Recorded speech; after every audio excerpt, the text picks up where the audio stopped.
Now, for those who are listening who don't know, why don't you tell us a little bit more about who you are and your ministries that you are a part of. And Ruth, why don't you go ahead and start? I'm Ruth Graham, and I am involved in a ministry called Ruth Graham and Friends, and my burden, my heart, is to minister to those who are wounded by life and who maybe feel like they're the only ones, that they have not been able to find somebody that they can really share their heart with and share what's going on. And I wrote a book called In Every Pew Sits a Broken Heart. And I wrote that because I was the one in the pew with a broken heart, and I thought that I was all by myself. So I really have a heart for those who are struggling with hidden sins or brokenness or something that's going on in life. And that's what God's called me to do. So Ruth, can you go a little bit more into depth with that? I was really touched by, in your blog and other areas where you've really opened up about it, but you've had not the life that you'd always think somebody coming from a family that has had a lot of great spiritual wealth would have. We always think the grass will be greener, their roads are going to be lined with picket fences. Could you talk a little bit about kind of your journey and then also your coming home? Well, I thought I would grow up and get married and have a house with a little picket fence, and that's what I was expecting. But when I learned after 18 years of marriage that my husband had been unfaithful for 6 of those years, the rug was really pulled out from under me. I had not expected that at all.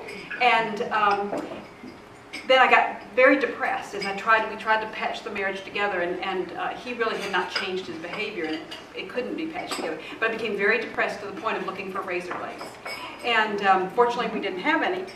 But it was a wake-up call that I needed to get help. But during that time, my oldest daughter became bulimic. My son was dabbling in drugs, and I had a daughter who had 2 babies out of wedlock. Certainly, that's not what you expect to have happen in your life. But it did, and I had to realize that God's grace is amazing. And I don't say that just as a cliche. But my family thought it'd be a good idea for me to get a new start after I divorced my husband, and so I moved out of town into a new area. And the pastor of a church introduced me to a handsome widower, and I began to date him. And you're actually going to hear the story this afternoon. But I just really fell in love. And my parents warned me not to do this. And I thought, well, they've never been single, they've never been divorced, they don't know what it's like, what do they know? And so I married this man after knowing him for 6 months. And within 24 hours, I knew I'd made a terrible mistake. And after 5 weeks, I realized I had to flee. I was afraid of him. And so I drove to see my parents. Where else was I going to go? But I thought, what am I going to say to them? What are they going to say to me? You've made your bed. You're going to have to lie in it. We're tired of fooling with you. We told you not to do it. And as I rounded the last bend in my parents' driveway, my father was standing there. And when I got out of the car, he wrapped his arms around me. He said, welcome home. And that act changed my life. And that informs who I am today, and it informs my ministry. So I'm very grateful for that experience. Wow. Susie, is it an act from your... I mean, gals, if we all get one thing out of today, let's just take home with us some of the great things that these folks up here are doing, where they're being honest and they're being real about who they are. And we are here to support and accept you and ask the same from you as friends and as gals that are all just walking their walk. And to just say, you know, like you said, the brokenness is something God works with. And we don't have to hide it all the time. No. Susie, is there a point where everything kind of pivoted for you?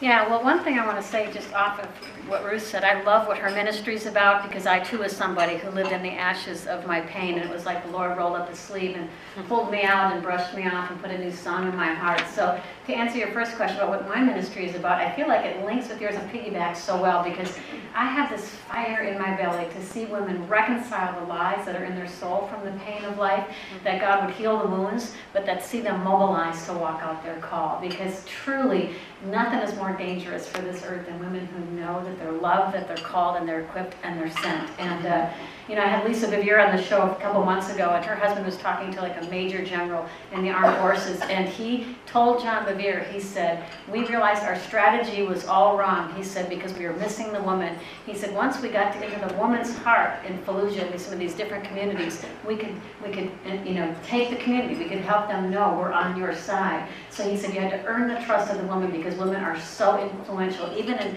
countries where they don't have rights. And so the heart of a woman is so important. And I really do have such a fire in my belly to see every woman come into the knowledge of who she is, that she would lay hold of her call. And I pray about it every day, that women would be delivered and equipped and sent. So that's what I care about. But I would say a couple of the landmark places for me. One was, and if you've heard the show or heard me speak, you've heard this before. I pray it doesn't sound like old news, but I grew up in a great family, great parents, but as a young 9-year-old, some teenage boys pinned me down, and you can imagine what happened.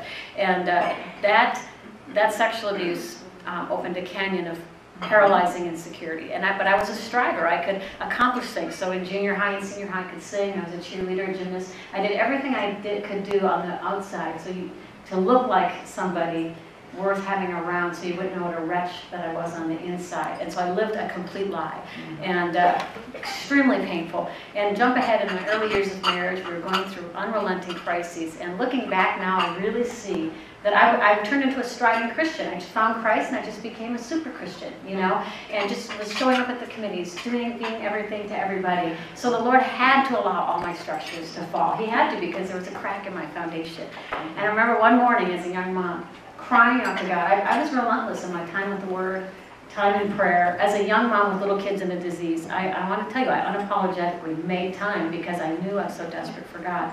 But I remember one morning going, you know, I can't even spend more time with you than I'm spending, and yet my life's still marked by insecurity.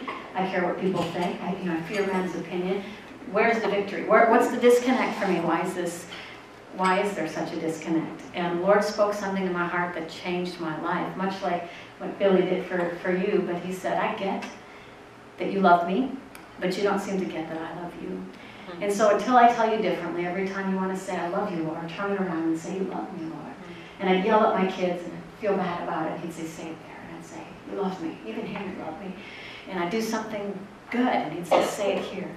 And over again, that whisper came to my soul, say it here, say it now. And I'm telling you, nothing healed my soul like the Father's love. And it might seem awkward to you, but Scripture does say it's not that we loved God, it's that He loved us. It's not how high you can jump, it's that He stooped down to make you great. And though our choices are important, we put so much emphasis on what we do and not enough emphasis on what He's already done. Yeah. And to rest in the knowledge of the price He paid, the victory He won, and what that means for us. If we can remind ourselves of something every day, it's that I'm the object of His affection. I'm not who I was, I'm not what I do. I'm someone He loves and is right. And to live in response to that love, to me, changes everything. And it turns religion from the ought tos and the should dos to a get to. I get to pray. I get to listen. I get to obey because I live in fellowship with God. And it to me, takes the religion out of it and turns it into a living, breathing relationship. And that changed my life.